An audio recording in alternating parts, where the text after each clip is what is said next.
Hey everyone, today we're going to go over how we've come up with our standard testing for compensators here at Parker Mountain Machine, the tools that we use and how we collect the data. For starters, when we do our data collection here, we use two tools. We use a digital chronograph as well as what's called a ransom rest, and we use these in conjunction so we have a lot of data to back up why things happened a certain way. So the ransom rest will record the angle of climb every time the pistol recoils. So the pistol will recoil, we have a digital angle meter that will show you actual angle of climb from shot to shot, as well as the chronograph will tell you the speed of each round, as well as the barometric pressure and temperature that goes with it. So we can use this to plot a graph and average a baseline with an uncomped pistol using the same ammo as a comped pistol, and we can get an average of all the velocities, all the angle of climb, and get your average muzzle rise reduction that way. So to break down our standardized testing when it comes to pistol compensators, we start off with whatever variant of pistol that we're testing in its factory configuration, no compensator, factory barrel, and we load 11 rounds into a magazine. We use 11 rounds to get a 10-shot group. That way your final shot is not on lockback, as that would be a different angle of climb and would muddy up the data. So we shoot a 10-round control group, as well as we'll usually do this multiple times before moving on.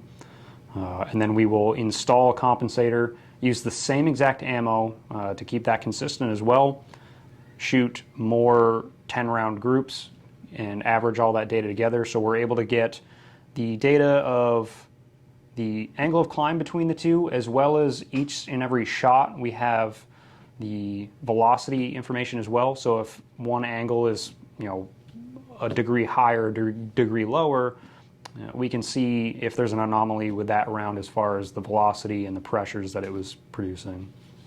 When it comes to testing ammo, we have a baseline standard that we use for every pistol. It is a Remington UMC 115 grain.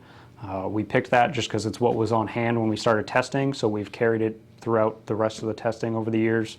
But we do test with multiple different other ammos as well.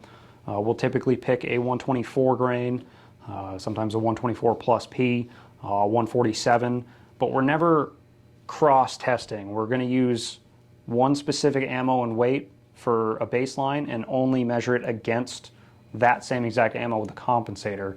We're not giving you peak data, and we're not using fudged numbers for this. We're giving you an average for your performance because that's what you're going to see in the real world. So if we have a really low number, we'll throw that out. We have a really high number, we'll throw that out in by averaging them. So we're giving you what you're going to see from round to round every mag. You're not going to be switching from a really poor performing round to a really high performing round to get the best number that we can come up with, because that's just not honest. When it comes to data review, we're looking at two separate columns. There's a 10-shot group of uncomped and a 10-shot group of comped. Obviously there's going to be a difference in the angle of climb there, but we're also looking for the difference from shot to shot. So for example, a Glock 19 should be doing around 22 degrees of rise on a ransom rest, where with our single port comp, you're looking around 15 degrees.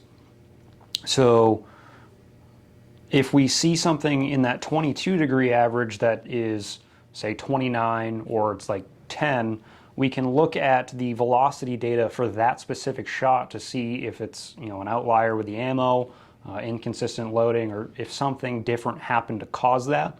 But either way, we can throw that data out and either reshoot a group or again let the averages work it out. But typically if we're going to get a serious outlier, we're just going to reshoot that. That way we're not going off of peak performance, or we're not throwing in stuff that would really throw off the data. And this is why we post this data too, so you have proof of everything. You wouldn't believe a Guinness record if they had no proof, so just make sure you don't look at any data out there that doesn't have any proof.